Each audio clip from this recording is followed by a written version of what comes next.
Hi, I'm Edward Funk. This is podcast number 30. Uh, Now, before I get into that, though, um, I have to tell you I'm kind of excited about something. I've written 11 books now. Now, the 11th one, I just finished the first draft this week. Now, 5 of my books are nonfiction, 3 related to Loretta Young. But then that means that the one I just did the first draft on this week is my 6th novel. And I'm hoping you're curious enough to go to Amazon and kind of look and see what those are about. Okay. Now, I'm going to backtrack a little bit.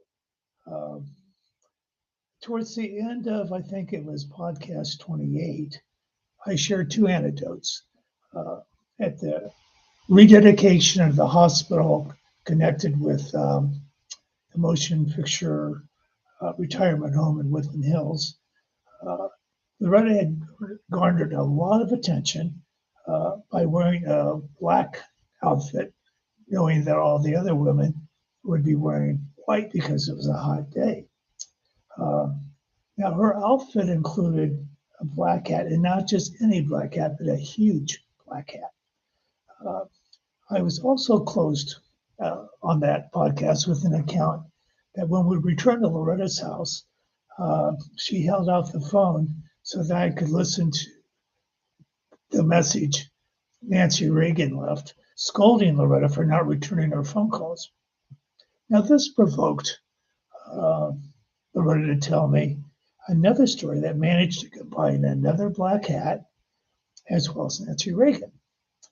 Loretta had attended the funeral of Mervyn LeRoy, a very prolific Hollywood director who had been a very integral part of Loretta starting out. I mean, he was instrumental in her being hired as a contract actress at a young age, and when I say young, when we're saying 13, for First National Studios.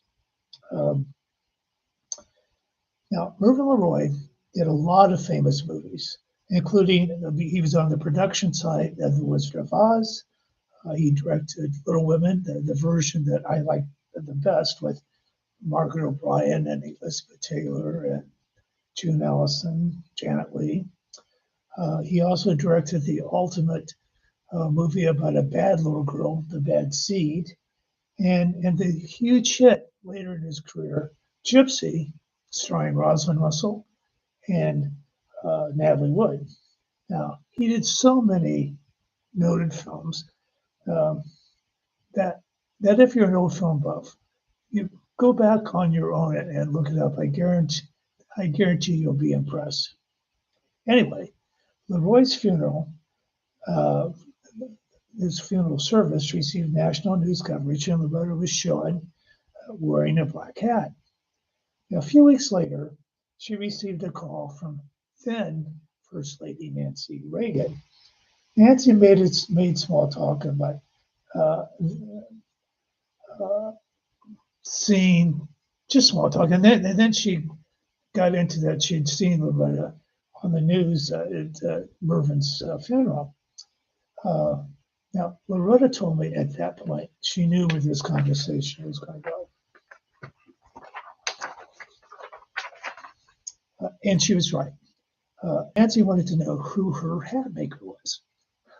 Now, the reason I found this story interesting was that these women weren't satisfied with shopping for a hat, even in a fancy hat store. They had their hats made to whatever specifications their whims led them. This was way beyond how I realized rich women spent their money. Now, Loretta and Ronald Reagan were invited to participate in another rededication ceremony. This was at Warner Brothers. The studio had reacquired a soundstage that had originally fallen into their hands when they purchased First National Studios in 1928. And then at a later point, the soundstage had fallen out of their hands. So once again, Um, that was back in the control of Warner Brothers. So Warner Brothers had been Reagan's major studio during his acting career, and it had been one of three. Loretta had been at First National, Warner Brothers, and 20th Century Fox under contract, and then she worked for every studio in Hollywood. But anyway, now the evening of this rededication was to be a big event, and for Loretta to participate would require more than a phone invitation. As I would learn, her mode was to invite business people to tea. In other words, they had to come to her. Now, the event's producers were Bob Daly, chairman of the board and chief operating officer of Warner Brothers, who incidentally was living in a Homely Hills home that Loretta had previously owned and lived in. And then the second producer was Jack Haley, who produced the first two of That's Entertainment accumulation of MGM musicals. And he was by this time a previous husband of Liza Minnelli. So for that tea, that they were coming to see Loretta invited me too. And the pitch included showing a clip of 18-year-old Loretta that they would screen at the rededication from I Like Your Nerve, a 1931 movie, and one of 6 movies Loretta made with, what's his name, Douglas Fairbanks Jr., who would also be attending the event. Now, Loretta agreed to introduce the segment of the program. While I was not invited to her escort, she did invite me at an earlier point to go with her to Warner Brothers for the rehearsal. The studio was in a limousine, a black limousine, as Loretta thought white limousines, which is a little too common. And after we entered the gate, she pointed to a one-story building and recalled that it had been dressing rooms where she was first under contract to First National. Then she related the story about a silent screen star, Colleen Moore, vacating her dressing room after her contract wasn't renewed. Loretta immediately moved all her stuff into that star dressing room, thinking that if she wanted to be a big star, so why not move into the big star dressing room? When Al Rocket, head of First National, was informed, he called Loretta to his office, and he very gently told her he believed she would become a big star, but she wasn't there yet. And for the time being, she had to return to the communal dressing room with the other contract players. Now, when we arrived at the soundstage where where the event was to be held, Loretta was showing through her paces. I noticed again something that I observed earlier at her home when the two men came to tea. Event producers Bob Daly and Jack Haley Jr. had treated Loretta with kid gloves, and they did, very careful not to say the wrong thing. And apparently, Loretta had a reputation for being temperamental that had lived on long after her career was over.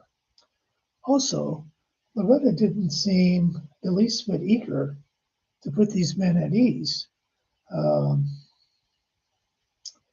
So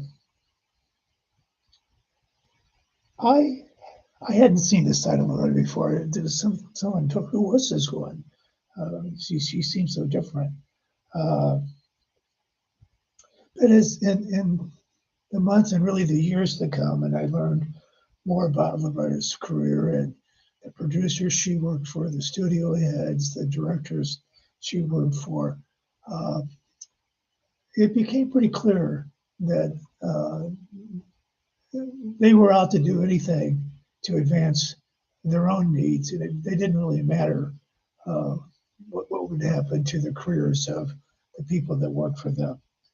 Um, and so I understood why Loretta was equally willful, if not more so. In fact, my impression was that the movie industry, in the many years that Loretta was part of it, and thrived, um, it was really a pretty ruthless place to be. Uh, and uh, if you, I think Loretta learned at a very young age. Keep in mind, her first leading lady role, she turned 15. It's called Laugh Loud, Laugh with Lon Chaney. For her to survive for 37 years, including her movie years and then her additional um, 8 years as a television star, uh, she had to be who she became to survive. And in other words, she had to create a little fear. Okay, 1 second. Now back to the event where she had participated in that rededication at Warner Brothers. When the event was over, Loretta had two interesting tidbits to share with me. First, she had been seated at the table with the Reagans, as well as Star Wars creator George Lucas, and asked him to take a picture of her while she was flicking her tongue out at the president, again, while the Reagans weren't looking. Um, Loretta, even though she was a personal friend of Ronald Reagan, wasn't as big a fan as president, because she thought Deborah Winger's making fun of him was beyond undignified. Now, on a more positive note, there was a point where she was descending some steps, and Clint Eastwood got up, came to her aid, and offered his hand. Uh, as he did so, he told her, "You look lovely tonight," and it made her evening. Now, as I got to know Loretta better, I better understood her motivation to dress up and go out for so many evenings. It was the dressing up part itself. Loretta loved clothes, um, and was fascinated with them. And during her heyday, she was on so many best dressed lists. They finally deemed her best dressed emeritus. Generally, she attended small gatherings and was informed prior to who was on the guest list. This way, it was important to her, uh, and that she didn't want to be seen in the same dress twice. And she was a skilled seamstress and would often redid her own outfits so that they appear fresh and new. Now, Loretta also enjoyed the process of preparing to go out. Now, before describing this procedure, I need to describe the layout of her bedroom suite. There was the bedroom itself with pale blue and silver silk wall covering and an ornate black bed, iron bedstead that originated in some Italian villa. Also in the room was a sitting area the size of a small living room. Now, leading into the bedroom was an anteroom lined with closets. There was a table in the center of that room where she did her sewing. Her bathroom and dressing room also entered off of this room. She would take a long soak in the tub before proceeding to her dressing room. Incidentally, she didn't believe in showers, so was always taking taking a bathtub. Soak in the tub. There I am. Uh, and then when she was through with that, she went to her dressing room, which is full of windows and mirrors. Now, the windows face south, and Loretta preferred putting her makeup on early enough in the evening so that she could use natural light. The mirrors were floor length. An open stairway to the third floor was on the back wall of the anteroom. Basically, the third floor was one giant storage area for Loretta's gowns, hung on racks one would encounter in a very, very upscale boutique. Now, these dresses were not a collection from the distant past. She cleared out her inventory now and then by giving them away to family and friends. Although her sister Polly Ann commented to me that Loretta waited maybe 1 or 2 seasons too long for this generosity. But anyway, many of Loretta's gowns were designed by Jimmy Galanos. Now, he was a renowned couturier. He was Nancy Reagan's choice couturier when she was in the White House. Now, John Louis was Columbia Studios' name couturier, and he gave Jimmy his big break by hiring him as a sketch artist. So when Galanos became famous in his own right, he was very generous to Loretta because of her long and very close friendship with John Louis. Now, the question everyone wants to know about Loretta Young is this: did she have a secret baby fathered by Clark Gable? In the next podcast, I'll relate how Loretta initiated the conversation in which she finally broke her silence on Gable. So I'll see you then. Thanks.